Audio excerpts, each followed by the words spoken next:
During my undergraduate degree, I was also working full-time night shifts as a patient care technician. It was a lot of hard work, but I would do it all over again for all the lessons I've learned. Being in that room, I had to be there for them and hold their hand and listen to their stories, which really helped me build solidarity and humility. Prior to working there, I knew I wanted to work in healthcare, but I didn't know I wanted to be a doctor or go to medical school. I was speaking to my uncle about it, who is a doctor, and he went to Ross himself.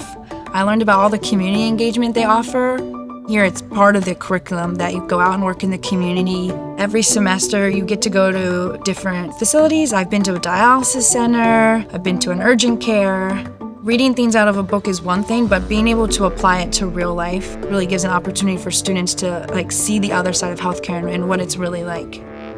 As part of their curriculum, you have to implement a project, and I really love that aspect because I really want to continue my projects I've done back at home in Philadelphia, working with 10 or 12 individuals and providing prenatal health care and education on breastfeeding, just being there for them and supporting them. I've just learned how important it is that you're there for your patient and actually understanding their story. I really want to work in the community. I want to make a difference. I'm forever grateful I came to Ross, and I wouldn't change a thing.